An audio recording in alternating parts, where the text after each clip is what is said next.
nosso último tempo. Ai, perdão, querida. Esse é o nosso último tempo de aula, então dando continuidade na nossa apostila.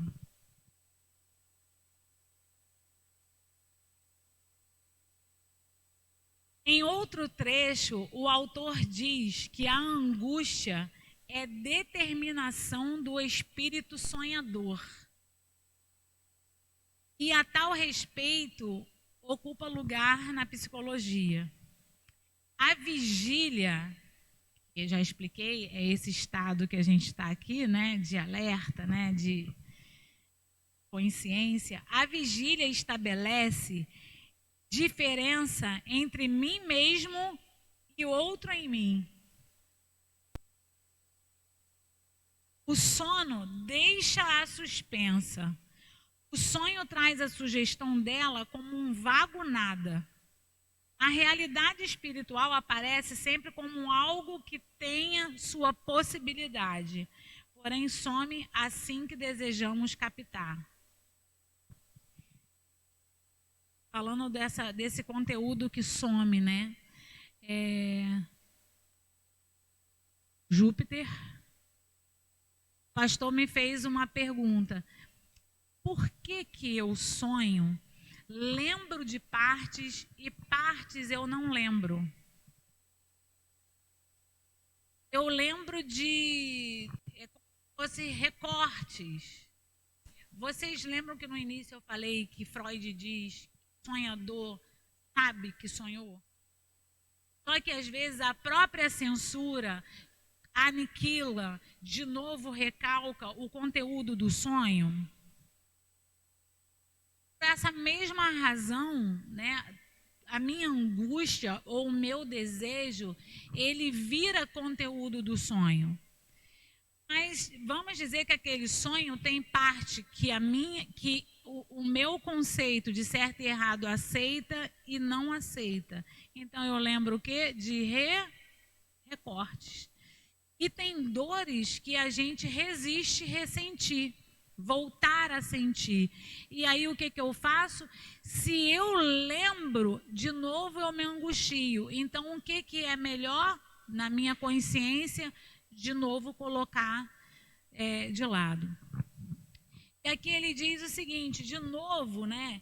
Que no sonho aparece você e os outros de você. Aquilo que você aceita e tudo que você não aceita de você. A parte que você concorda ser e a parte que você não concorda ser. Isso a gente está falando de uma maneira inconsciente.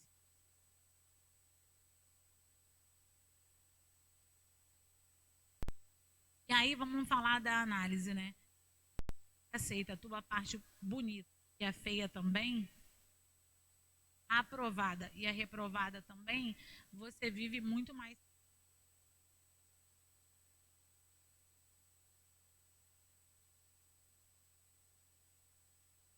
Você vive muito mais leve. Quando você aceita você e todos os outros de você, aí embutido, tudo que está guardado, tudo aquilo que só sabe, não tem esse negócio? Coisa na gente que a gente sente, pensa, a gente sabe. Pensa e sente.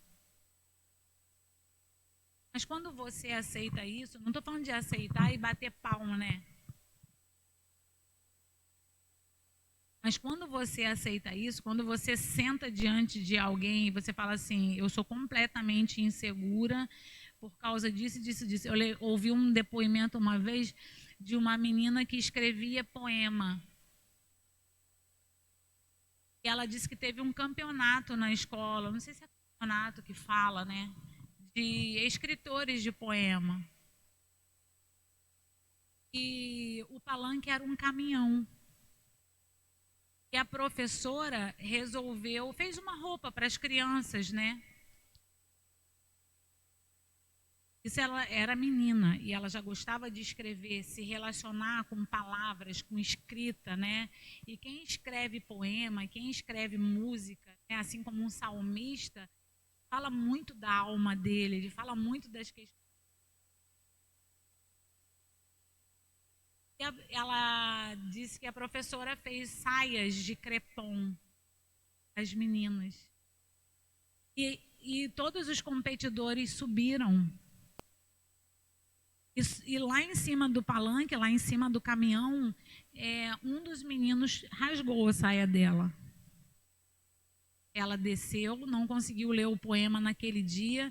Ela nunca mais escreveu, assim como nunca mais conseguiu apresentar nenhum trabalho em público. Ela parou no terceiro período de educação física, faculdade, quando a professora falou que era em equipe e que todos tinham que falar. Ela trancou a matrícula e nunca mais voltou, e isso faz muito tempo.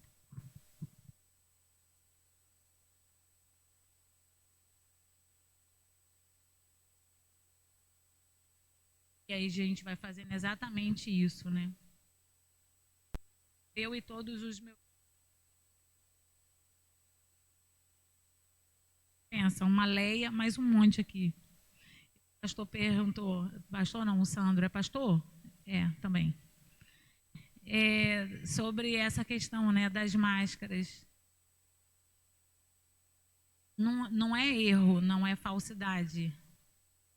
É tudo que me esconde e não me deixa ser. Meus eus. Se você for parar para pensar, você é um monte mesmo. Sua filha para o seu filho, você é um.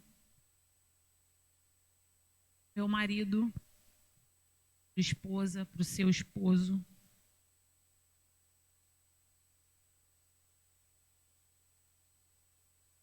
A sociedade. Mas você tem que ser o que não te angustia, o que não te prende, né? O que não causa dor. No nosso aniversário de casamento, aí eu falei, nossa, 28 anos e a gente nós somos muito nós. Na verdade, é um mundo que ninguém acessa. A minha aliança, o meu relacionamento, o que eu vivo com ele, é um lugar que ninguém acessa. As pessoas podem olhar e falar, nossa, que casal bonito. Né? Vocês se combinam. As pessoas dizem que a gente até é parecido, né? Depois de 28 anos.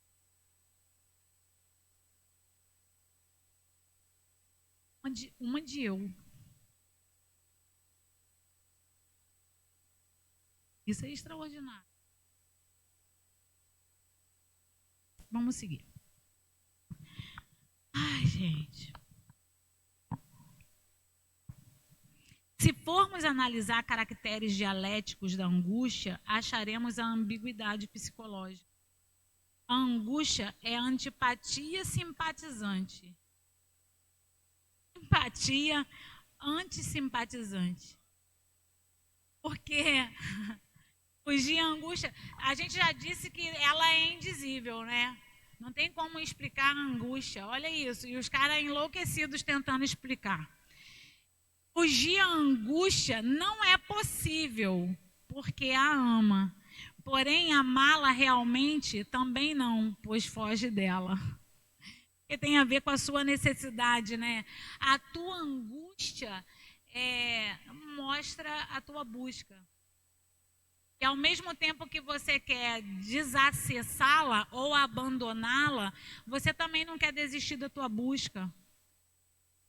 Né? De tudo aquilo que eu falei, né? Que a gente fica um vazio, um nada, desde quando você nasce e você quer suplicar, é amado, admirado, aceito.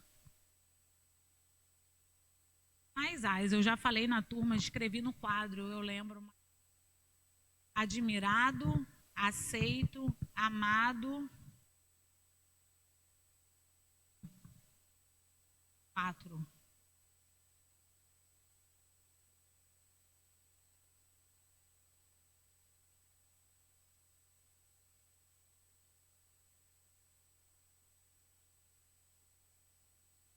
Interrogação aqui. O autor conclui que o surgimento da angústia condensa o fulcro de toda a questão. O ser humano é uma síntese de alma e corpo, mas essa se torna inimaginável se ambos os elementos não se fundirem num terceiro, o espírito. O espírito já está presente, ainda que em estado de imediaticidade, de sonho. Qual a relação do homem com o espírito? Lembra do nada? Do vazio? A relação é a angústia.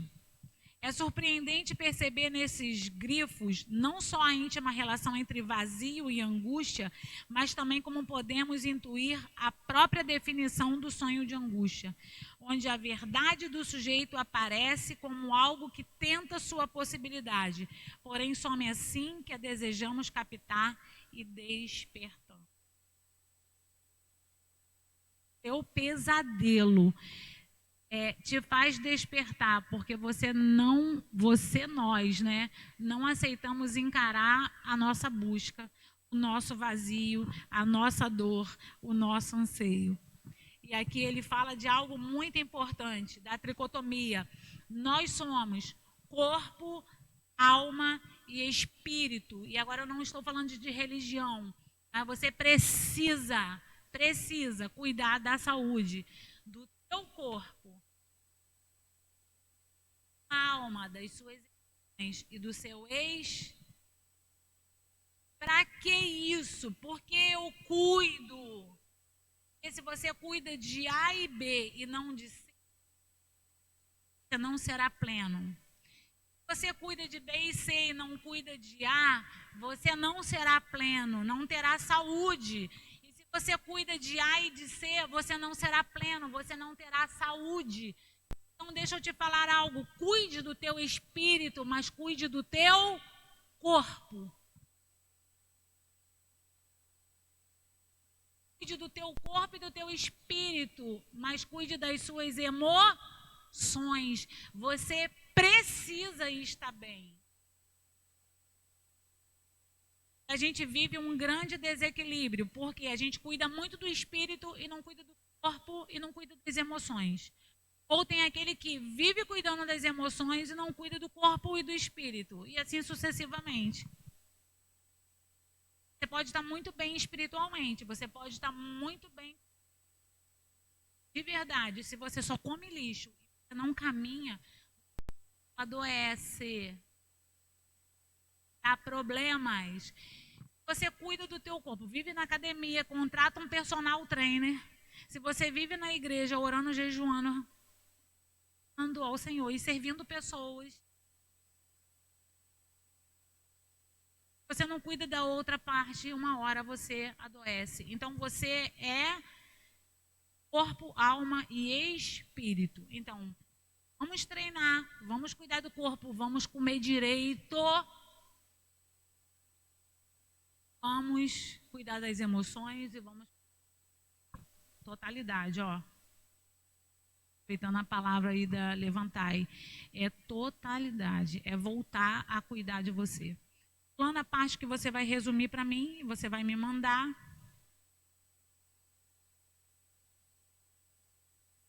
Quanto tempo, Leia, eu tenho para esse trabalho? Até a próxima aula.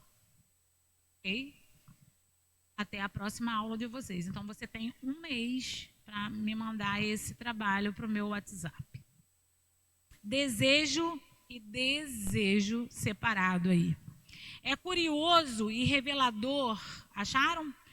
É curioso e revelador observar que, se dividida ao meio, a palavra desejo passa a ser formada por dois elementos que isoladamente apontam para a sua total anulação. O prefixo des, que indica ação contrária ou negação, como em desfazer, desatar, e o sufixo ejo, que se presta a reduzir ou diminuir, como em vilarejo, lugarejo. Por outro lado, é pertinente lembrar que, ao se referir à angústia, e aí o nome do alemão, a definiu como antipatia simpatizante e simpatia antipatizante. É algo que eu quero me livrar, mas não quero me livrar. Figura gramatical denominada oxômoro, que consiste em reunir palavras que se contradizem. Paradoxismo, como em silêncio eloquente. É que ele dividiu o desejo e ele traz a explicação de que é como se algo quisesse contradizer o outro. É essa angústia que você quer se livrar, mas que você não quer se livrar porque tem uma busca, né? O vazio, o nosso grande vazio. A construção sobre o sonho de angústia, aqui defendida, nos sugere o súbito despertar que o caracteriza é precipitado pela abdicação inconsciente do sujeito ao próprio desejo, na medida em que seu vetor retorna à direção oposta e aponta para a alienação do desejo do outro. É vivenciada durante o sono como uma angustiante ameaça e aniquilamento subjetivo. Assim, poderíamos dizer que no sonho de angústia, um pesadelo, o desejo do sujeito é um oxômero, desejo alienante. Ou mais precisamente, talvez ele pode ser definido desejo, algo que você quer muito, algo que você gostaria de abandonar, mas ao mesmo tempo, aí eu desperto exatamente por não dar conta dessa angústia e que permanece. Isso dura, isso tem solução.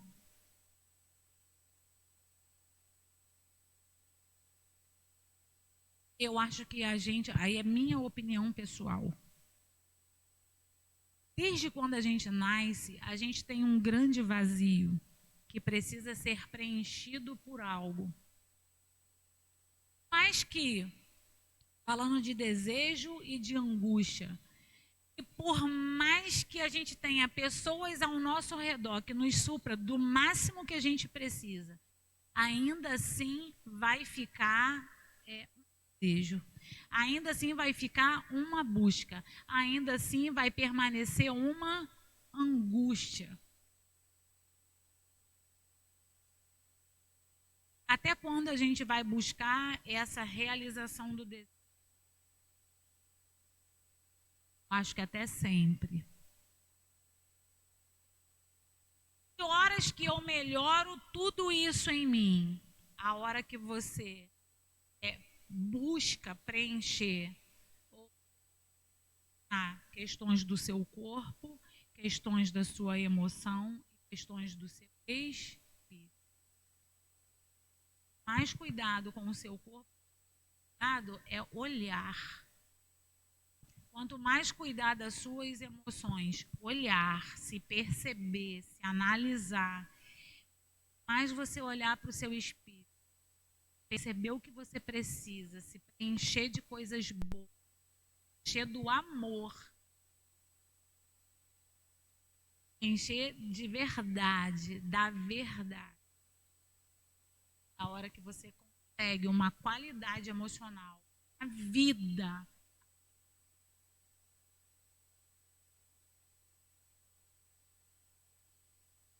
estado de glória.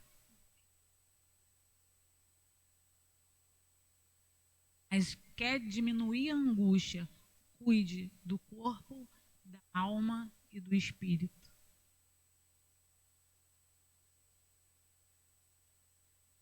Senão, a gente vai viver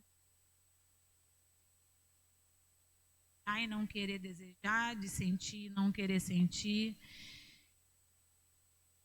Querer abandonar, mas não querer abandonar.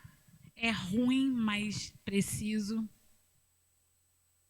É ruim, mas é bom. É se olhar. A questão de análise é você estar diante de um espelho. É um espelho. Olhar atentamente. É olhar atentamente para você. Nossa profissão é muito mágica, né? Sono e desrealização. Vamos adiantar porque eu preciso chegar na parte do prometi para vocês, né? sono e desrealização. Chegamos ao cerne da proposta, né, dessa aula, desse trabalho. Para explicá-lo, é necessário que lembremos o conceito psiquiátrico das vivências de desrealização e despersonalização, transtorno dissociativo, caracterizado por sensação de estranheza ou desligamento em relação aos pensamentos, ao corpo e mundo real, que são percebidos como irreais, longínquos ou robotizados, sem prejuízos das faculdades sensoriais. Pode ser acompanhado de crises de ansiedades e outros sintomas. Por tudo que foi exposto até aqui, não é difícil perceber a semelhança entre essa descrição de uma vivência dissociativa na vigília e a ameaçadora experiência de um sonho de angústia. A aluna trouxe um exemplo aqui, ou uma pergunta, né, no intervalo, e ela falando que sempre pessoas param para contar sonhos. Não tem como separar o que você vive da sua questão de vivência, falta, carência, trauma. Não dá para desassociar dos sonhos. Então, sempre que alguém traz um conteúdo de sonho, eu sonhei, seja com que teor a pessoa conte para você, não tem como a gente desassociar a questão do que ela vive em estado de vigília também com a questão do sonho. Então, você para e pensa que aquilo que você manifesta aqui no cotidiano, na vida, a forma que você se comporta, a forma que você age, aquilo que você sente, não tem como a gente desassociar daquilo, o conteúdo do sonho. Então, sempre que alguém te contar um sonho, e é lógico, né, que como um analista, você não vai analisar o sonho de todo mundo. A pessoa vai te contar, tive um sonho. O máximo que você pode fazer, se você for curioso, você pode falar, quer falar mais sobre isso? Mas você não vai analisar o sonho da pessoa, não precisa. Mesmo você hoje sabendo que tem a ver com conteúdos inconscientes que aquela pessoa traz. Ok? Mas que tem como a gente desassociar, não tem. Não parece absurdo conjecturar que o mesmo sofrimento psíquico responsável pela desrealização experimentada na vigília pode ser reeditado durante o sono. Aquilo que não se realiza no estado de vigília, a gente sonha. Se aceitarmos a premissa aqui defendida de que o sonho de angústia representa uma vivência de alienação, acompanhada de sentimentos intensos, de ameaça, de aniquilamento subjetivo. Por isso que a gente pergunta o que você sentiu. Porque o que a pessoa sente durante o sonho tem a ver com o que está subjetivo, que não está explícito, ok? Para dar sustentação a esta construção teórica, recorro novamente a Freud e volto a chamar a atenção para o aspecto de capital importância que nos permite defender essa tese. É excessivamente fácil esquecer que o sonho é um pensamento como outro qualquer.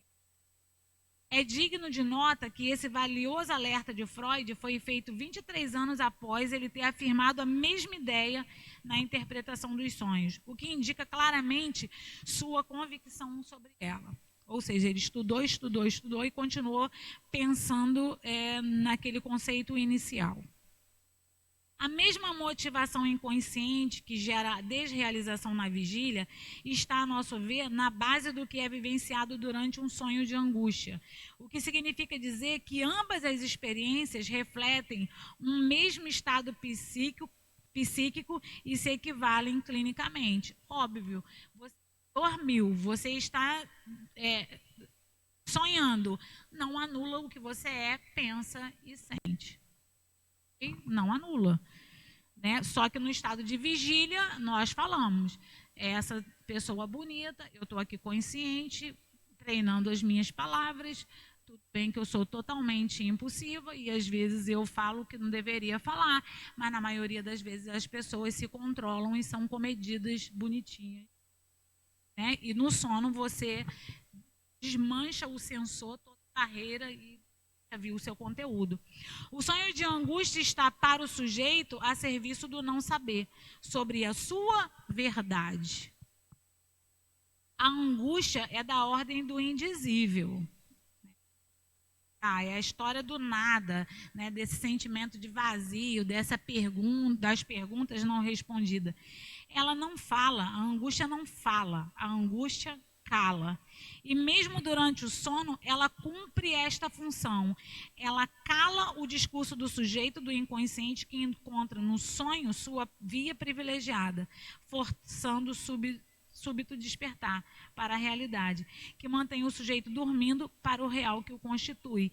E aí ele, de novo, a angústia cala, porque na hora que ela vai vir à tona, o sujeito faz o quê?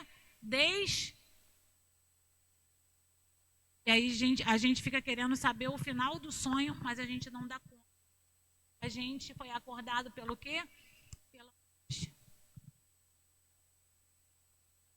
Indizível, a angústia deve remontar a sua origem a uma época anterior à capacidade de simbolização do sujeito, podendo apenas ser presentificada pela vivência corporal, pela intensidade dessa vivência experimentada durante o sonho de angústia e pelo caráter primitivo de suas manifestações. É onde ele se dá, né? O caráter primitivo está lá no inconsciente. Taquicardia, dispneia, sudorese, ela aponta para a sensação iminente de aniquilamento. Síntese de teoria freudiana sobre a angústia. Se para o bebê, vamos lá, né? Na primeira angústia, se para o bebê separação é ameaça de aniquilamento, para o sujeito, a alienação ao desejo do outro, que pode traduzir pela vivência de desrealização, é que deflagra estas intensas manifestações. O sonho de angústia é, sob essa perspectiva, uma vivência de desrealização durante. Aí ele traz a ideia do bebê, né, quando é retirado da mãe. O professor uma vez dizer que essa é a primeira grande frustração do sujeito.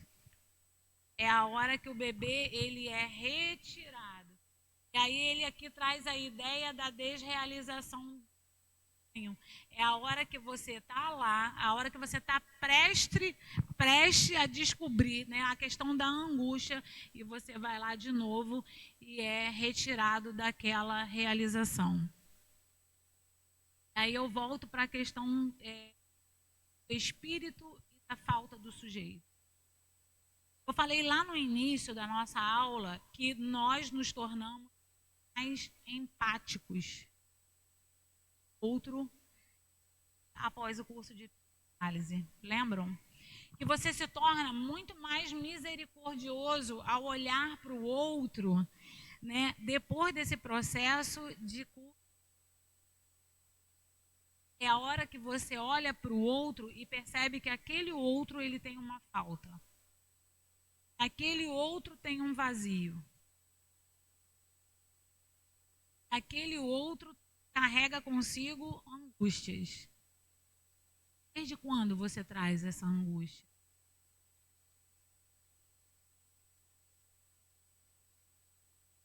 Desde a hora da sua primeira desrealização. A hora que você é retirado da sua segurança. A gente vai repetir essa sensação, esse sentimento, a vida inteira. Aí eu preciso olhar para o outro e amar mais. Pelo mais. E quando eu falo olhar, é olhar de ver. De ver. A angústia, o grito, a necessidade. E aí a gente desmistifica sonho. Quando alguém contar sonho pra gente, você não fala mais. Leia é uma pervertida.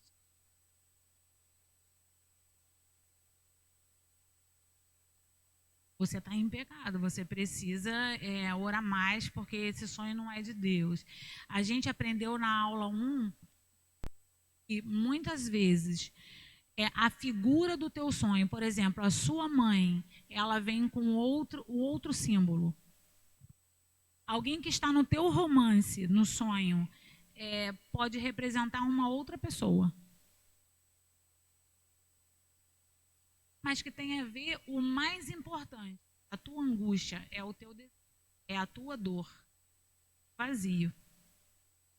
Ok? Muito mais misericordiosos, muito mais empáticos, muito mais simpatizantes, muito mais acolhedores. Muito mais acolhedores. Muito mais amáveis, muito mais inteiros, íntegros, mais receptivos.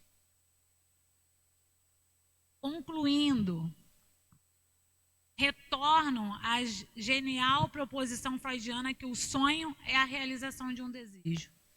Freud não muda seu conceito. Mesmo quando ele traz o contraste da angústia, ele continua afirmando. Desejos inconscientes. Diante do que foi exposto nesse trabalho, talvez possamos propor as seguintes formulações. E aí, 3 formulações. Sonho de angústia é a realização também. O sonho de angústia realiza um desejo alienante. O sonho de angústia é vivência de desrealização.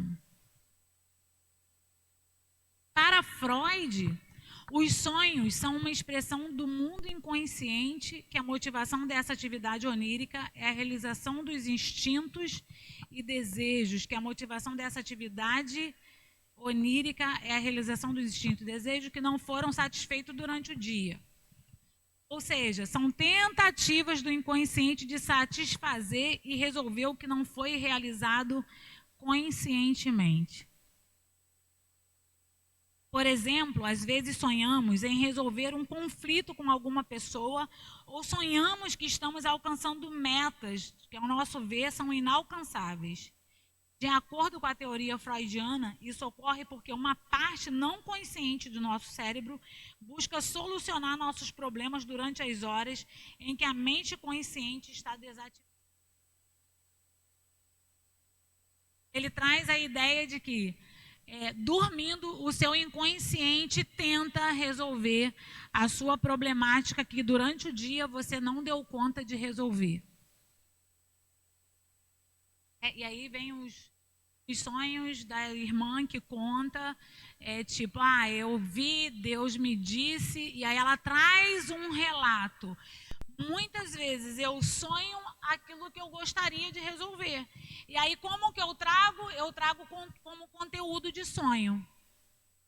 Algo que a pessoa gostaria de resolver em estado de vigília, acordada, durante o dia. E aí ela traz como conteúdo de sonho. Freud considera que todo sonho é interpretável. Ou seja, tudo que sonhamos tem uma mensagem do nosso inconsciente. Okay? Teoria freudiana. Você vai sempre repetir, tipo assim, Freud disse que todo sonho é interpretável. Se você quer interpretar o que sonhou, e aí a diquinha pra gente, né? Se você quer interpretar o que sonhou segundo o significado dos sonhos, de acordo com Freud, você deve analisar quais elementos aparecem e qual peso tem na sua vida. Para poder analisar o que você sonhou ou o que outra pessoa está te contando, né? Você precisa de um papel, de uma caneta e lembrar bem o conteúdo do sonho. Ou lembrar de tudo, anotar tudo que você lembrou, né? Anote o que você sonhou assim que acordar. Por quê? Porque se você parte para o seu dia, o teu consciente pode sabotar ainda assim o conteúdo do teu sonho. Até porque você tem o veto, né? A tua consciência veta. Pois com o passar do tempo esquecemos. Esquecemos naquele esquema que eu ensinei para vocês, né? Por causa da minha moralidade, por causa do meu superego, por causa da minha censura, é mais confortável de novo recalcar inconscientemente do que lembrar.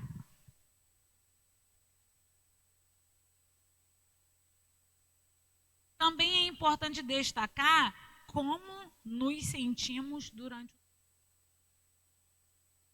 se nos sentimos felizes, temerosos, se ficamos chateados, angustiados. Essa semana eu escutei um sonho e aí no final a pessoa falou assim: "Nossa, mas eu fiquei muito chateado no final". Interessante. Quer falar mais sobre isso? Muito aborrecido no final. É esse sentir que a gente precisa frisar, né? Depois de descrever tudo, devemos fazer as seguintes perguntas. Quem estava no sonho?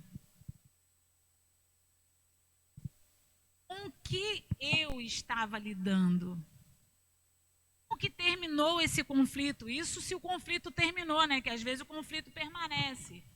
E aquele conteúdo volta do mesmo jeito, talvez com outros símbolos, no próximo sonho. Como terminou o conflito? Como que eu me sinto depois do não vem vocês amanhã mandar um monte de sonho para o meu WhatsApp, tá? Eu não sou interpretadora de sonhos. Pastora, eu sonhei. Escreve teu sonho, né? Vai lá, escreve. Mas se faça essas perguntas. Quem estava lá? O que eu estava lidando? Mais importante, né? Como terminou ou não terminou? Que horas que eu acordei? Como que eu me sinto depois? Eu lembro, eu sou a quinta com o papai, né? Lembra? E aí eu sou a quinta. E depois de 7 anos, minha mãe teve meu irmão.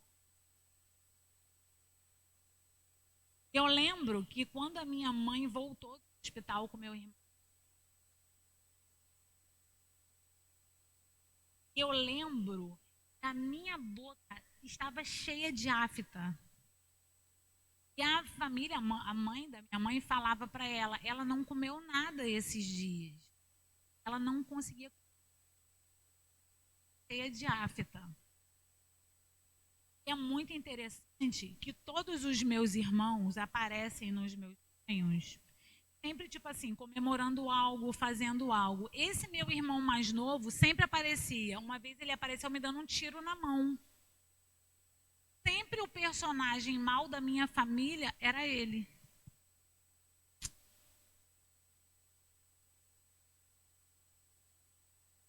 Sempre. E posso confessar uma coisa? Os meus irmãos, mais difícil de relacionamento comigo. Provavelmente o problema é de quem? Ó, todos são íntimos, ele menos íntimo. Porque irmão é íntimo, né? Lembra que eu cheguei na casa da mamãe essa semana, fiz uma cirurgia no meio da quarentena. Aí leva, mas você operou o quê? Foi a laser, não sei o que, eu abri minha coisa de imagem aqui, tem uma foto da minha cirurgia. Aí meu irmão veio, mais velho que eu. Quando ele olhou, ele ficou todo sem graça. Tava com roupa íntima e tirei a foto da barriga, os buracos, assim, aí eu, tem um buraco aqui, um buraco aqui, um buraco aqui, um umbigo. Mais novo, a gente não tem essa coisa de mostrar.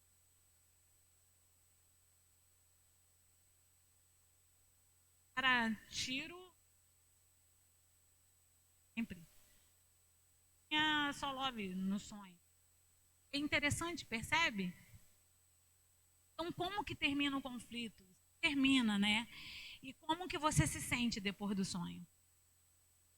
Angustiado, entristecido, eufórico, animado? Com essa interpretação, podemos ir além na busca de significado para as figuras. É a partir daí que você começa a analisar, sabe? Podemos analisar o conteúdo. Lembrando, eu falei para o Júpiter no início, lembrando, o sonho é uma parte da tua análise, ok? Tão importante quanto todos os outros. Tenho quantos minutos, Rai? Então vai dar tempo dos exemplos de sonhos. Alguns exemplos de sonho. E aí eu trouxe os mais comuns, né? Os mais comuns. Alguns sonhos recorrentes e uma interpretação. Né? A base do que Freud. Primeiro, significado de sonhar que está caindo.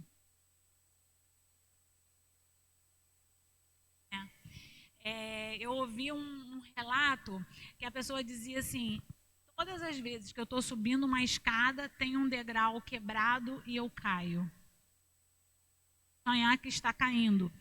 De acordo com as teorias evolucionárias mais recentes, há quem afirme, né, que esse sonho pode ser um resíduo do medo que nossos ancestrais tiveram de dormir ao ar livre. No entanto, de acordo com a psicanálise, o significado de sonhar que caímos está em uma situação delicada em nossa vida diária que nos causa desconforto e certa vertigem. Medo de tomar uma decisão importante. Então, o caindo tem a ver, olhando psicanaliticamente, com alguma situação de medo de tomar decisão e algum desconforto de enfrentamento diante da vida. E aí não é por isso que a gente sonha muito que está caindo, né? A gente sonha muito que está. No outro dia alguém relatou que que saltou de um helicóptero, estava no helicóptero, agarrada na hélice, né? Como que alguém agarra na hélice? E depois de saltar, o paraquedas não abriu e ela acordou antes de cair. Aí traz aqui a revelação, a insegurança diante, o medo, né, diante de uma tomada de decisão. E aí, de novo, você vai perguntar, fazer as perguntas importantes para aquela pessoa. Aí tem o meu sonho, ó. Tomara que, né, o significado não seja nada absurdo. Significado de sonhar que voa. Por outro lado, voar é geralmente um símbolo de liberdade e independência. De acordo com a interpretação dos sonhos de Freud, sonhar que estamos voando geralmente está relacionado a um impulso reprimido. Olha isso. Hein? De serem pessoas independentes e autônomas. Né? Outros estudiosos afirmam que esse sonho pode ser um reflexo de que liberamos uma carga importante em nossa vida consciente. Por isso nos sentimos tão leves que somos capazes de voar em nosso inconsciente. E aí, na verdade, o meu sonho sempre é uma mistura do 2 com o 3. Se você quiser incluir no seu resumo de trabalho a análise do meu sonho, me manda, tá? Eu posso ler, não vou diminuir ponto de ninguém. Porque eu falei para você, né? Meu sonho é sempre que eu estou sendo perseguida, eu vou. Mistura aí um 2 e um 3. Nunca é simples para mim, né, gente? Nunca é só sonhar que está voando ou sonhar que está sendo perseguido. E por último, finalmente, o significado de sonhar que está sendo perseguido. Finalmente, um dos sonhos mais recorrentes que temos é de ser perseguido. O conceito parece bastante claro. Ser perseguido gera um sentimento de angústia e desconforto diante de algo que ainda não algo que não enfrentamos. Por isso nós fugimos e damos as costas a algo ou alguém no sonho. Lógico, sempre tem alguém atrás, se está perseguindo, né? Se você sonhou que estava sendo perseguido, pense se há algum tipo de conflito que você deva enfrentar.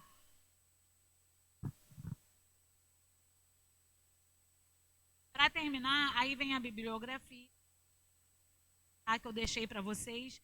Eu sempre deixo algo a mais para casa e lembrarem da gente. Agora, o que vale a gente ressaltar é 3. O sonho é sempre a realização de um desejo inconsciente, certo? O sonho não é o todo em um processo de análise. É tanta de importância. É um conteúdo no meio de um todo. O que a pessoa fala, como ela fica quando fala, quais são os relatos, quais são as palavras-chave que ela sempre repete e traz no conteúdo analítico. E por último, e não menos importante, preciso ressaltar, dê importância para a sua vida emocional, dê importância para... Comece a olhar para você, comece a olhar para a tua alma e para as suas emoções. Vamos viver tudo que a gente está estabelecido na sala do conselho para consigo, cuidando também da... Prazer conhecer vocês.